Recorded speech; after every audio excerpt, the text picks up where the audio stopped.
Merhaba arkadaşlar, kanalıma hoş geldiniz. Bu videomda sizlere çok güzel bir motif modeli yapılışını göstermek istiyorum. Yapılışı oldukça basit, sizlerle de paylaşmak istedim. Bu motif için çok fazla şeye ihtiyacımız yok. Sadece bir tane ipimiz, bir de tığımızın olması yeterli arkadaşlar. Motifimizin yapılışına geçebiliriz. Öncelikle sihirli halka yapıyoruz. Sihirli halkamızı sabitlemek için bir adet zincir çekelim. Halkamızı parmağımızdan çıkarabiliriz. Sık iğne yaparak dolduruyoruz. Toplamda 14 tane sık iğne dolduracağız halkamıza.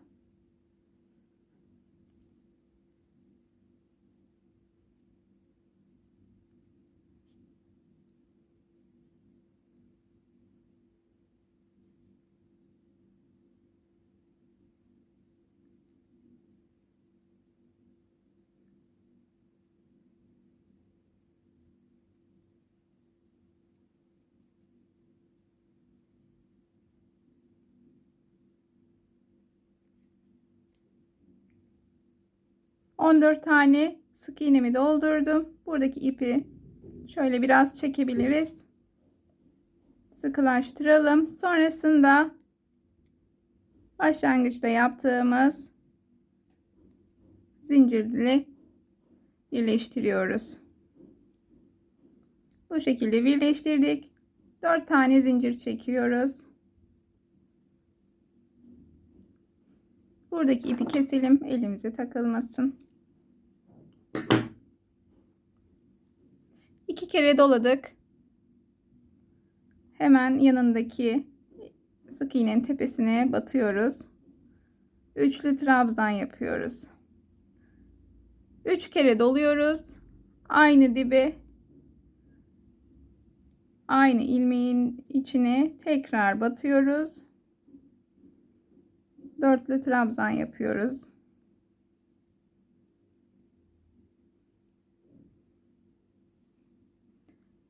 Tekrar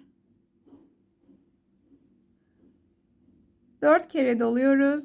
Bu sefer aynı dibe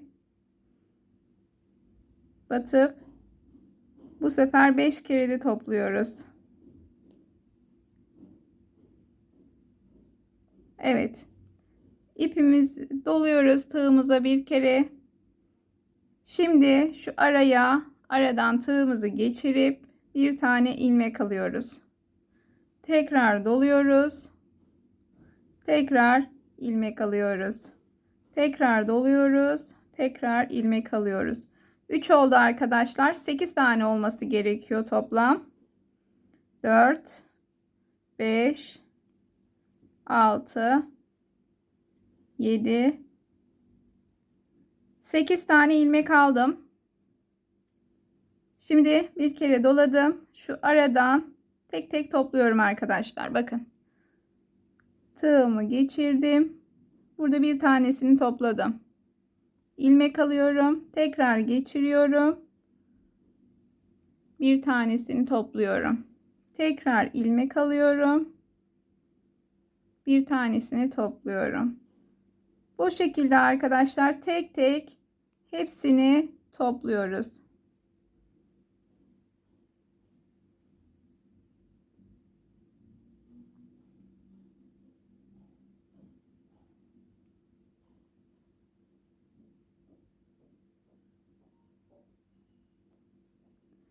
Şimdi burayı topladım. Bu şekilde oldu görüntüsü. 4 tane zincir çekiyoruz. 4 tane zinciri çektim. Şuradan bakın. Zincirin hemen altındaki ilmekten tığımı geçirip sonra şu tepedeki ilmeği de alıyorum. Ardından bir kere dolayıp kaydırma yöntemiyle zincirin de içinden geçirerek birleştiriyorum.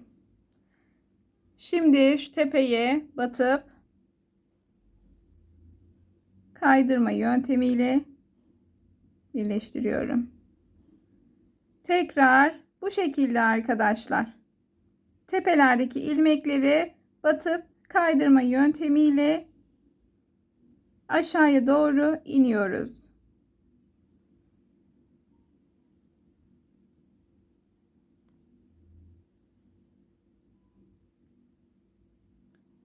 Bu şekilde. Şimdi buraya kadar indik. Şu alttaki ikili trabzanın, pardon, alttaki sık iğnenin tepesinden batıp bir kere ip alıp ilmekle kaydırma yöntemiyle tığımızdaki ipi birleştiriyoruz.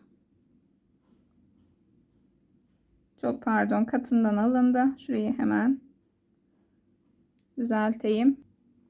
Evet, devam ediyorum. Dediğim gibi hemen dibinden bir kere kaydırma yöntemiyle kaydırdım. Şimdi yanındaki gözden tığımı geçirip hemen yanındakinden tekrar kaydırma yöntemiyle birleştiriyorum. Tekrar 4 tane zincir çekiyorum. 2 kere doluyorum. Hemen bu zincirin dibine batıp üçlü trabzan yapıyorum. Şimdi 3 kere doluyorum.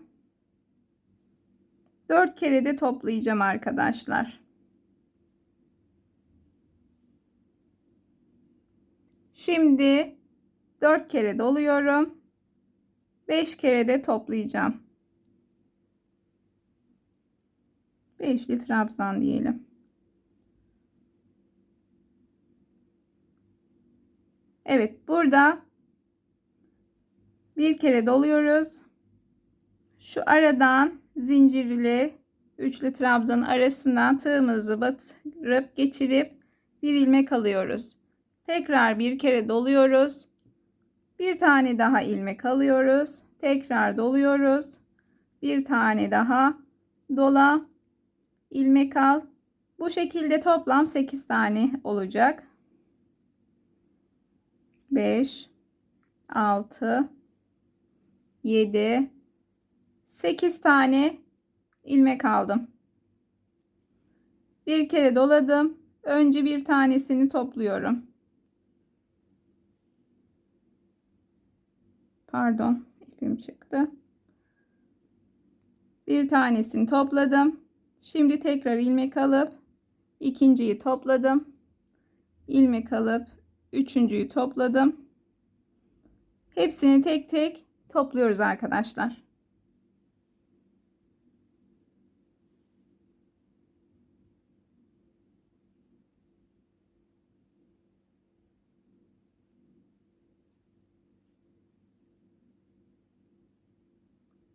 Evet. Sonuncuyu da topladım. Burada 4 tane zincir çekiyorum. Şimdi bu zincirin dibinden tığımı geçirip şuradaki en üstteki ilmeğin de arasından geçirip kaydırma yöntemiyle birleştiriyorum. Ardından yandaki ilmeğin tepesine batıyorum. Kaydırma yöntemiyle devam ediyorum. Şimdi yanındakinin tepesine batıyorum. Bu şekilde arkadaşlar hepsinin tepesine batarak kaydırma yöntemiyle aşağıya doğru iniyorum.